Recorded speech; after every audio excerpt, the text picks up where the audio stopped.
అన్న చెల్లెళ్ళ కథ. రమేష్ ఇంకా సుమన భార్యాభర్తలు. రమేష్ చెల్లెైన కవిత రమేష్ వద్దనే ఉంటుంది. ఎందుకంటే రమేష్ కవితకి తల్లిదండ్రి ఎవరూ లేరు. ఇవాళ కథ. సుమన, నీతో చెప్పాను కదా, చెల్లికి ఒక మంచి సంబంధం కుదిరింది అని. అబ్బాయి వాళ్ళు రేపు అమ్మాయిని చూసుకోవడానికి వస్తున్నారు. కాబట్టి నువ్వేం చేయాలంటే వాళ్ళకి కావలసిన పలహారాలు, టిఫిన్లు అవి ఇవి అన్ని ఇంట్లోనే తయారు చేయవలసి ఉంటుంది. ఎందుకంటే అబ్బాయి వాళ్ళ ఫ్యామిలీ చాలా స్ట్రిక్ట్. అబ్బాయికి గవర్నమెంట్ జాబు. అబ్బాయి చాలా అందంగా కూడా ఉన్నాడు. పైగా వాళ్ళ అమ్మ వాళ్ళతో కాకుండా విడిగా ఉంటున్నాడు. దాంతో మన కవితకి అత్తామామ పోరు కూడా లేదు. ఇక్కడ ఒంటరిగా ఉండి అక్కడ అందరితో కలిసిపోగలదో లేదో అన్న భయం కూడా లేదు. నువ్వు వెళ్ళి త్వరగా కావాల్సిన ఏర్పాట్లు చేసుకో. అమ్మయ్య, కవితకి పెళ్లి సంబంధం కుదిరింది కదా, ఈ మాట మీరు ఎప్పుడెప్పుడు చెప్తారా అని నేను చాలా ఎదురు చూశానండి. ఎందుకంటే కవితకు పెళ్ళైతేనే కాని మనకి పిల్లలొద్దు అని మీరు చెప్పారు. మన పెళ్ళయి 3 సంవత్సరాలు అవుతుంది. అందరూ మీకు పిల్లలు ఎప్పుడు పుడతారు సుమనా అని నన్ను ఎగతాళి చేస్తున్నారు. వాళ్ళకి ఏం చెప్పాలో తెలియక నాలో నేనే చాలా సతమతమైపోయానండి. ఇక నాకు అలాంటి భయం లేదు. హాయిగా కవితకు పెళ్ళైపోతుంది. ఎంత కట్నమైనా పర్వాలేదండి, అప్పుగానైనా తెచ్చి ఇవ్వండి. అంతేకాని మంచి సంబంధం అంటున్నాడు కదా. మనకిష్టమైతే సరిపోతుందా ఏంటి? కవితకు కూడా అబ్బాయి నచ్చాల్సిందే. తనకి నచ్చకుండా నేను ఎలాంటి పెళ్లి చేయలేను. అది నువ్వు ముందు గుర్తుపెట్టుకో. తను సంతోషంగా ఉండాలి. వెళ్ళే చోట తన ఇష్టంతో ఉండాలి, కానీ కష్టంతో ఉండకూడదు. మా చెల్లికి ఇష్టం అంటేనే ఈ పెళ్లి చేస్తాను, లేకపోతే పెళ్లి చేయను. నేను మా చెల్లి దగ్గరికి వెళ్ళొస్తాను అని వెళ్తాడు రమేష్. అలా రమేష్ కవిత గదిలోకి వెళ్తాడు. కవిత రమేష్ ని క్వశ్చన్ మార్క్ ఫేస్ పెట్టుకుని చూస్తుంది. చూడమ్మా కవిత, నేను నీకోసం ఒక సంబంధం తీసుకొచ్చాను. అదిగో అబ్బాయి ఫోటో మంచం మీద పెట్టాను. ఆ ఫోటో చూసి అబ్బాయి నీకు నచ్చాడో లేదో చెప్తే రేపు వాళ్ళని పెళ్లి చూపులకి రమ్మని చెప్తానమ్మా. ఏదైనా సరే నీకు ఇష్టం లేకుండా ఏదీ జరగదు. అన్నయ్య చెప్పాడనో వదిన చెప్పిందనో లేదా ఎప్పటికైనా పెళ్లి చేసుకోవాలి కదా అన్న ఉద్దేశంతో మాత్రం ఆ సంబంధం నాకు ఇష్టమే అని చెప్పొద్దమ్మా. నీ మనస్ఫూర్తిగా ఇష్టమైతేనే చెప్పు. నీకు ఈ అన్నయ్య ఉన్నాడు. అదేంటన్నయ్య అలా మాట్లాడుతున్నావు? చిన్నప్పటి నుంచి నన్ను పెంచింది నువ్వే. అమ్మ లేకపోయినా అమ్మలేని లోటు తెలియకుండా పెంచావు. నువ్వు వదిన ఎలాగంటే అలాగా. ఆ అబ్బాయి మీ ఇద్దరికి నచ్చితే చాలు. ఎందుకంటే మీకన్నా బాగా నన్నెవరు చూసుకుంటారు? నా మంచి చెడ్డలు ఎవరు ఆలోచిస్తారన్నయ్య? అబ్బాయి నీకు నచ్చితే చాలు, ఎవరైనా సరే నేను పెళ్లి చేసుకుంటాను అని చెప్తుంది కవిత. నాకు తెలుసమ్మా, నేనంటే నీకెంత ఇష్టమో నా మీద అంతే నమ్మకం ఉందని కూడా నాకు తెలుసు. అందుకే నీకోసం మంచి లక్షణాలున్నా ఇంకా మంచి ఉద్యోగం చేస్తున్న అబ్బాయిని చూశాను. నీకు పెళ్ళైన తర్వాత కూడా ఏ కష్టం రాకుండా అతను చూసుకుంటాడు. నేను ఎలాగో నీతోనే ఉంటాను. నీకు చిన్న కష్టం వచ్చినా సరే వెంటనే నీ అన్నయ్య ఉన్నాడని గుర్తుపెట్టుకొని ఇక్కడికి వచ్చే తల్లి అని చెప్తాడు రమేష్. తర్వాత కవితకు ఇంకా తనకు పెళ్లి చూపులకు వచ్చిన అబ్బాయి రాజేష్ కు పెళ్లి చూపులు అవుతాయి. తర్వాత సుమన కవిత మనసులో ఏం తెలుసుకోవాలా అని కవిత గదిలోకి వస్తుంది. ఏంటదినా ఇలా వచ్చావు? రా కూర్చో. అన్నయ్య ఇంకా ఇంటికి రాలేదా? రాత్రి టైం 11 అవుతుంది కదా. అదేం లేదు కవిత. అదే ఉదయం పెళ్లి చూపులయ్యాయి కదా, ఆ అబ్బాయి నీకు నచ్చాడా లేదా అని తెలుసుకోమని మీ అన్నయ్యే నన్ను పంపించారు. ఆయన అడగడానికి కొంచెం ఇబ్బంది పడుతున్నట్టున్నారు. అందుకే నేను నిన్ను అడగడానికి వచ్చాను. కాదని మాత్రం చెప్పకు. నీకోసం ఈ సంబంధం తీసుకురావడానికి మీ అన్నయ్య ఎంత కష్టపడ్డాడో తెలుసా? ఎంత డబ్బైనా సరే ఈ పెళ్లి ఎలాగైనా నీకు చేయాలి అనుకుంటున్నాడు. పైగా అబ్బాయి గవర్నమెంట్ జాబు. మరి నీ మనసులో ఏముందో? ఇన్నాళ్ళు నిన్ను కష్టపడి పెంచిన అన్నయ్య మనసు బాధ పెడతావా లేదా సంతోషపెడతావో నీ ఇష్టం. నేనైతే మాత్రం ఏమీ చెప్పను. నీకోసం పెళ్ళైనప్పటి నుంచి ఇప్పటి వరకు మేము పిల్లలను కూడా కనలేదు, కేవలం నీకోసమే. కానీ ఈ విషయాలన్నీ మీ అన్నయ్య నీతో చెప్పొద్దని చెప్పాడు. ఇప్పుడు కూడా నేను చెప్పాలని చెప్పడం లేదు. చెప్పానని తెలిసినా మీ అన్నయ్య నన్ను ఊరుకోరు. కానీ చెప్తున్నాను, మంచి సంబంధం కదా, చేసుకుంటే మంచిది అని. అది అదంతా ఏం లేదు వదినా. అన్నయ్య ఇష్టం నీ ఇష్టమే నా ఇష్టం. మిమ్మల్ని బాధ పెట్టి కష్టపెట్టే పని నేనేది చేయను. నాకంటూ ప్రత్యేకమైన ఇష్టాలు ఏమీ లేవిక్కడ. సరే వదినా, నాకు పెళ్లి ఇష్టమేని అన్నయ్యతో చెప్పు. కవిత పెళ్ళయ్యి అత్తగారింటికి వెళ్ళిపోతుంది. తన భర్త రాజేష్ కవితను బాగా చూసుకుంటాడు. వాళ్ళ కాపురం చాలా చక్కగా సాగుతూ ఉంటుంది. ఇంకా పక్క సుమల తల్లైన కాంతమ్మ సుమల దగ్గరకు వస్తుంది. అమ్మయ్య, కవిత పెళ్లి అయిపోయిందమ్మా, ఇంకా మా బాధ్యతలన్నీ తీరిపోయినట్లే. ఇంకా మా జీవితాన్ని మేము సంతోషంగా చూసుకోవచ్చు. ఈ రోజు నాకు చాలా సంతోషంగా ఉందమ్మా అని కాంతమ్మతో అంటుంది సుమన. ఓసి పిచ్చిదానా, నీకెంతసేపు అర్థమైంది ఇదేనంటని? అప్పుడే బాధ్యతలన్నీ అయిపోయినాయి అనుకుంటున్నావా ఏంటి? ఇక్కడి నుంచి మొదలైనవి.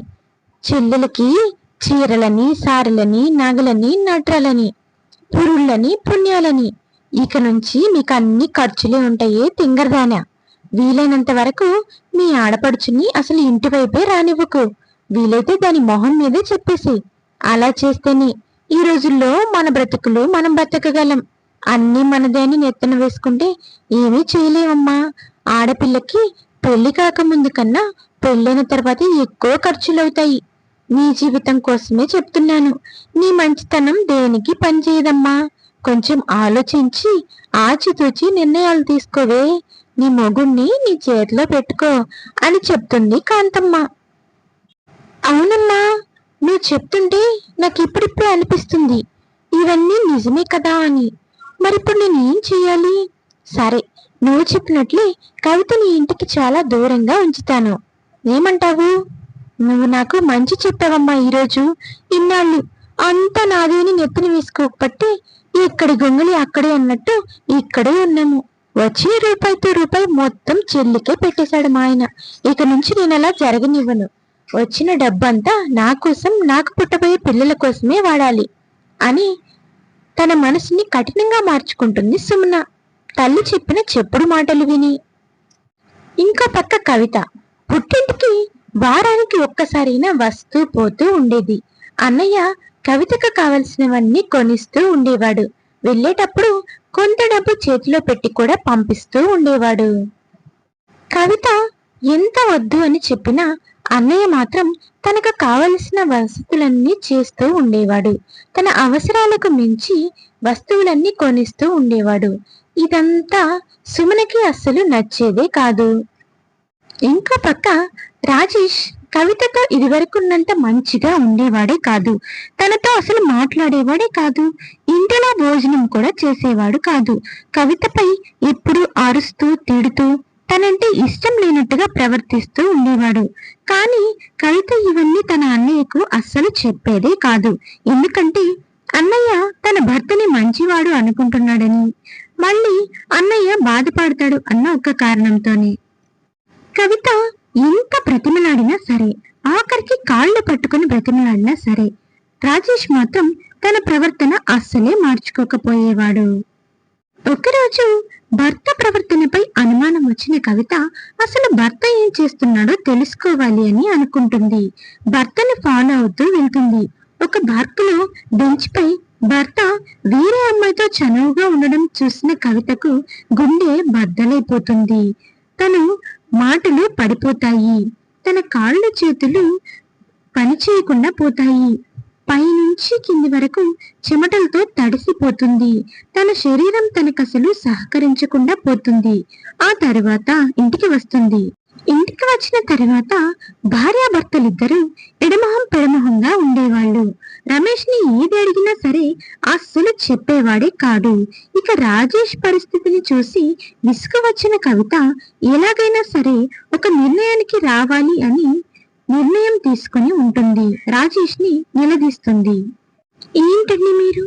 నన్నంత ఇష్టంగా ఇష్టపడి నేనే కావాలని పెళ్లి చేసుకున్నారు. ఇప్పుడు ఇలా వేరే అమ్మాయితో తిరుగుతున్నారు. మీకు ఇదేమైనా పద్ధతిగా ఉందా? మీకు ఎంత కట్నం కావాలంటే అంత కట్నం ఇచ్చే కదా మా అన్నయ్య నీకిచ్చి పెళ్లి చేశాడు. ఇప్పుడు మీరెందుకు ఇలా ప్రవర్తిస్తున్నారు? దయచేసి ఇక నుంచైనా సరే మీ తప్పు తెలుసుకొని మారండి అంటుంది.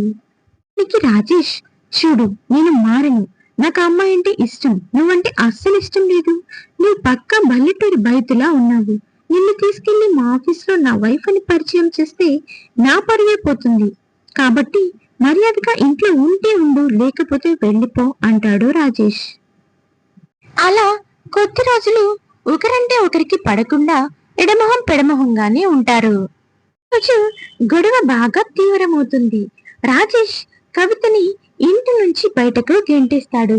కవిత ఏం చేయాలో తెలియని దిక్కుతోచని స్థితిలో అన్నయ్య ఇంటికి వెళ్ళాలని నిర్ణయించుకుంటుంది.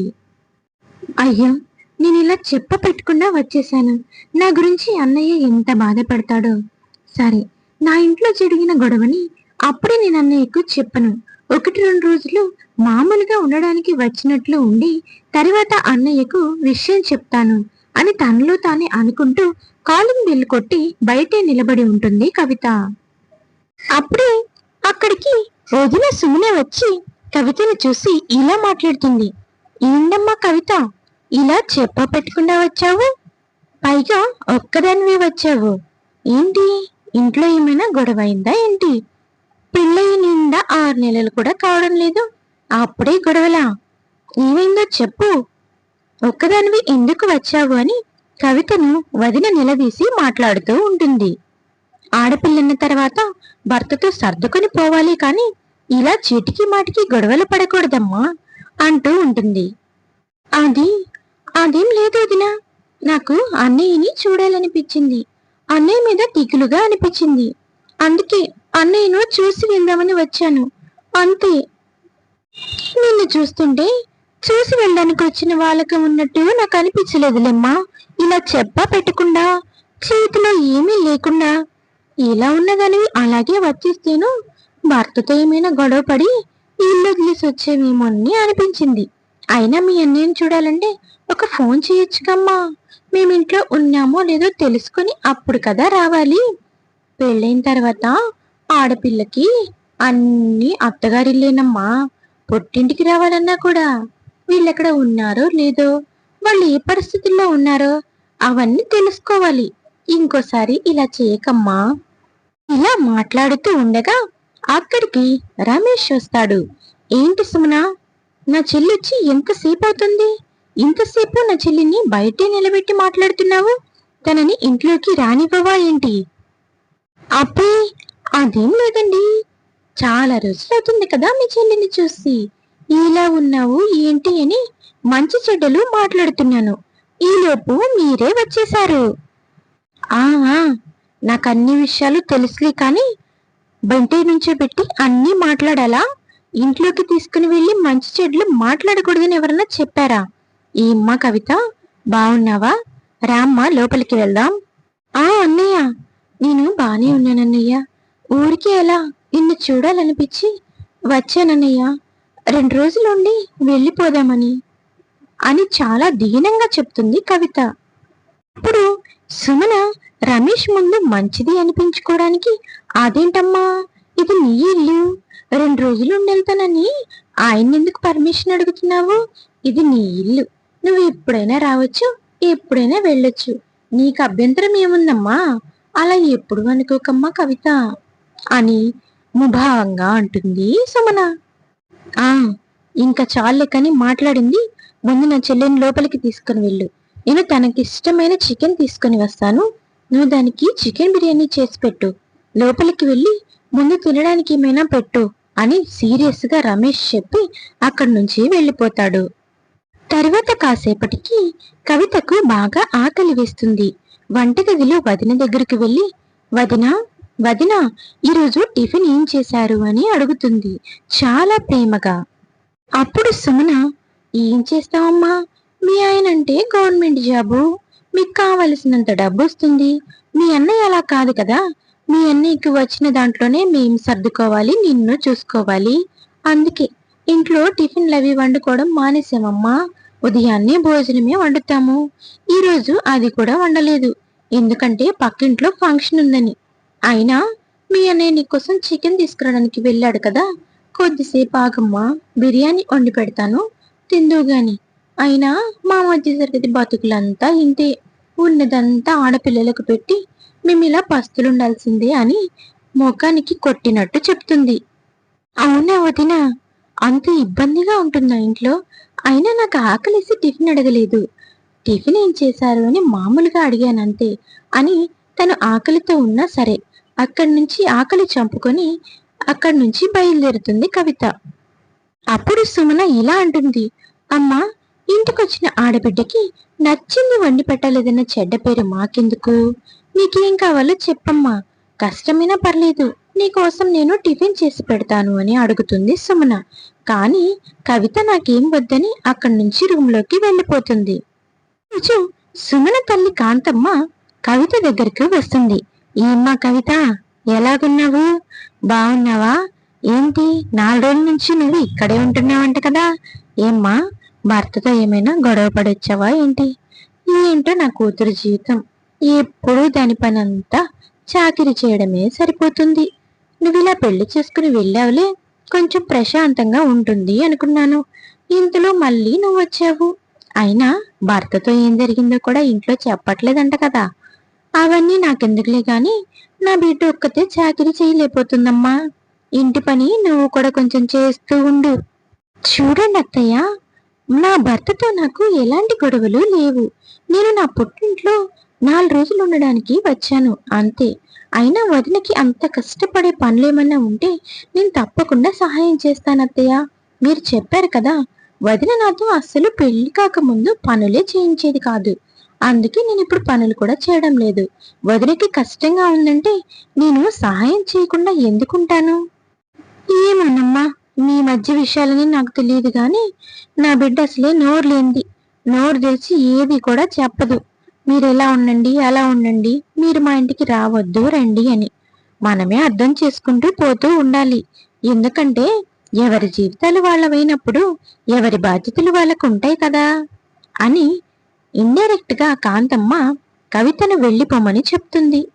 ఆ మాటలకు కవిత చాలా బాధపడుతుంది. కానీ తన దగ్గర అవకాశమే లేదు. ఎందుకంటే భర్త ఇంట్లో నుంచి వెళ్ళిపోమన్నాడు కాబట్టి భర్త వచ్చి తీసుకెళ్తే కాని వెళ్ళలేని పరిస్థితి. రోజు రమేష్ కవిత దగ్గరికి వస్తాడు. రా అన్నయ్య రా, ఏంటి అక్కడ నిలబడిపోయావు అంటుంది కవిత. ఏమైందమ్మా, ఎందుకు అలా ఉంటున్నావు? వచ్చినప్పటి నుంచి ఏం జరిగిందంటే చెప్పడం లేదు. ఈ ఇంట్లో వాళ్ళు నిన్ను సరిగ్గా చూసుకోవడం లేదన్న విషయం కూడా నాకు తెలుసు. కానీ మీ వదినకి ఏమైందో నాకు అస్సలు అర్థం కావడం లేదు. వాళ్ళమ్మ వచ్చినప్పటి నుంచి ఇలాగే ప్రవర్తిస్తుంది. అన్నయ్య, నన్ను ఎవరూ ఏమీ అనడం లేదు. నేను బాగానే ఉన్నాను. నాకు ఎలాంటి సమస్యలు లేవు. నాకు కొంచెం మనసు బాగలేదు. ఒక 10 రోజులు ప్రశాంతంగా ఉందామని పుట్టింటికి వచ్చాను అంతే. అంతకు మించి ఏమీ లేదు. నా సమస్య అంటూ ఉంటే నీకు కాక ఎవరికి చెప్తానన్నయ్య అంటుంది. చూడమ్మా, నీకెలాంటి సమస్య ఉన్నా సరే నాతో చెప్పు, నేను ఆ సమస్యని పరిష్కరిస్తాను. నేను నిన్ను పెళ్లి చేశాను కదా అని అక్కడే ఉండి నీకు నచ్చిన జీవితాన్ని నువ్వు అనుభవించాల్సిన అవసరం లేదు అని అన్నయ్య ధైర్యం చెప్తాడు. ఇంకో పక్క కాంతమ్మ వేధింపులు కూడా కవితకు ఎక్కువవుతాయి. కాంతమ్మ కూడా రమేష్ వాళ్ళ ఇంట్లోనే ఉంటూ సూటిపోటి మాటలతో కవితను హింసిస్తూ ఉంటుంది. రోజులు గడిచే కొద్దీ సుమనలో కూడా రాక్షసత్వం బయటికి వస్తుంది. ప్రతిదానికి కవితపై అరుస్తూ ఉంటుంది. ఊరికి కూర్చుని తింటే కొండలైనా కరిగిపోతాయని, ఇంట్లో ఇంతమందికి ఒక మనిషి ఎలా సంపాదిస్తాడని కవితని సూటిపోటి మాటలు అనడంతో ఒక పూట తింటే 2వ పూట పస్తులుంటూ జీవితాన్ని గడుపుతుంది కవిత. ఎంత మంచిగా ఉండి ఎంత మంచి పనులు చేస్తున్నా, ఇంటిడి చాకరీ కవితనే చేస్తున్నా కానీ సుమనకు మాత్రం కవిత ఎప్పటికీ నచ్చేదే కాదు. ఎప్పుడు కవితను సూటిపోటి మాటలు అంటూ ఉండేది. ఇవన్నీ రమేష్ గమనిస్తూనే ఉంటాడు. ఒకరోజు రమేష్ కోపం కట్టలు తెంచుకుంటుంది. సుమనను చెంపపై లాగి పెట్టి ఒక్కటి కొడతాడు. నువ్వు మర్యాదగా ఇంట్లో నుంచి వెళ్ళిపో. నా చెల్లిని చూడలేని నువ్వు నాకు అనవసరం. నా చెల్లి కావాలని ఇష్టపడి ఏరి కోరి రూపాయి కట్నం లేకుండా నిన్ను తీసుకొచ్చి నా భార్యను చేసింది. అలాంటి నా చెల్లిని నువ్వు ఇంత అవమానిస్తావా? నా చెల్లి కష్టంలో ఉండి మన ఇంటికి వస్తే తనను ఇంత హింసిస్తావా? కనీసం నా చెల్లి కడుపు నిండా తిండి తినడానికి కూడా లేకుండా తనను చిత్రహింసలు పెడుతున్నావు. నేను అన్ని గమనిస్తూనే ఉన్నాను, కానీ నీలో మార్పు వస్తుందని ఇన్నాళ్ళు ఎదురు చూశాను. నా చెల్లి సహనవంతురాలు కాబట్టి నీ ఆటలు సాగుతున్నాయి. మర్యాదగా ఇక నుంచి ఇంట్లో నుంచి వెళ్ళిపో. ఇంకా నీకు నాకు ఎటువంటి సంబంధం లేదు అని అంటాడు రమేష్. అది కాదండి, నేను చెప్పేది వినండి. అసలు ఏం జరిగిందంటే, నేను ఇదంతా కావాలని చేయలేదండి. తను పెళ్ళై అత్తారింటికి వెళ్ళిపోయిన తర్వాత కూడా మనకి భారం అవుతుందని చేశాను. అన్నయ్య, నువ్వెందుకు ఇప్పుడు వదిన ఇంట్లో నుంచి వెళ్ళిపోమంటున్నావు? ఆడపిల్లలంటే అంత చులకనగా ఉన్నారా? వదిన కాబట్టి నన్ను కనీసం ఇన్ని రోజులైనా ఇంట్లో ఉండనిచ్చింది. అదే వేరే వేరే వాళ్ళు కనీసం ఆడపడుచుని ఇంటి గుమ్మం కూడా తాకనివ్వడం లేదు. వదిన చాలా మంచిదన్నయ్య. కాకపోతే చెప్పుడు మాటలు విని అలా మాట్లాడిందే కానీ వదిన స్వతహాగా చాలా మంచిది. పెళ్లి కాకముందంతా వదిన దగ్గరే కదా నేను పెరిగింది. వదిన ఇంట్లోంచి వెళ్ళిపోమన్నావంటే నేను కూడా ఇంట్లో నుంచి వెళ్ళిపోతానయ్యా. నాకు తల్లి అయినా తండ్రి అయినా అన్ని మీరిద్దరే. వదిన నన్నేమన్నా నా తల్లి అందని అనుకుంటానే తప్ప వదిన విషయంలో నేను ఎప్పుడూ బాధపడినన్నయ్యా. వదినని ఏమి అనొద్దు. చూడు, నువ్వు తనని ఎన్ని చిత్రహింసలు పెట్టినా ఇంట్లోంచి పంపించేయాలని చూసినా సరే, ఈ రోజు నా చెల్లి నిన్నిక్కడే ఉండనివ్వమని నన్ను బ్రతిమాలుతుంది. అది నా చెల్లికి నీకు ఉన్న తేడా. ఇప్పుడు సుమన కవితను క్షమాపణ అడుగుతుంది. నన్ను క్షమించు కవిత, నేను చెప్పుడు మాటలు విని నీ పట్ల నేను చాలా నిర్దాక్షిణ్యంగా ప్రవర్తించాను. నువ్వు నాకు బిడ్డలాగా, ఈ రోజు నుంచి నేను నీకు తల్లిలాగా. నీకు ఎలాంటి కష్టం వచ్చినా సరే నేను నీకు తోడుగా ఉంటాను. నన్ను క్షమించమ్మా అని అడుగుతుంది. ఇలా వాళ్ళందరూ సంతోషంగా ఉంటారు. ఇంకో పక్క కవిత భర్త రాజేష్ ప్రేమించిన అమ్మాయిని ఇంటికి తీసుకుని వస్తాడు. చూడు రియా, మన ఇద్దరం త్వరలోనే పెళ్లి చేసుకుందాం. ఎందుకంటే మావిడ తన పుట్టింటికి వెళ్ళిపోయింది కాబట్టి ఇంకా మనకి ఎలాంటి హద్దు లేదు. ఇప్పుడు మనం ఫ్రీ బర్డ్స్. మన ఇద్దరం పెళ్లి చేసుకుని హాయిగా లైఫ్ ని ఎంజాయ్ చేద్దాం. ఏంటి, నేను నిన్ను పెళ్లి చేసుకుంటానని ఎప్పుడు చెప్పాను? ఏదో టైం పాస్ కి నవ్వుతూ మాట్లాడితే పెళ్లి చేసేసుకుంటారా? అయినా ఇంతమంది పెద్దల ముందు పెళ్లి చేసుకున్న భార్యని వదిలేశావు. నన్ను వదిలేవని గ్యారంటీ ఏంటి? రేపు నాకన్నా అందగత్తె కనిపిస్తే నిన్ను అంతలా ప్రేమించి బాధ్యతగా చూసుకునే భార్యనే నువ్వు వదిలేశావు. నన్ను ఉంచుకుంటావని నమ్మకం ఏంటి?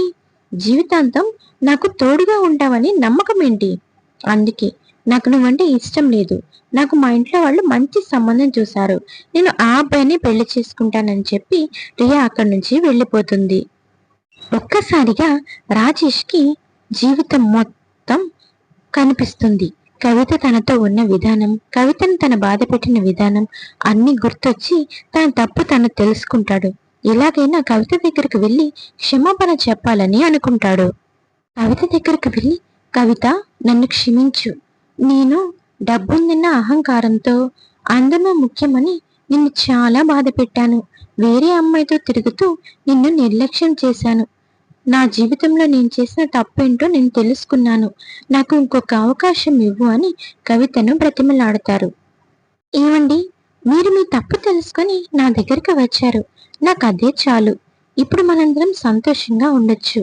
ఒక్కసారి తప్పు చేసిన వాళ్ళు మళ్ళీ తప్పు చేయరని నేను నమ్ముతాను.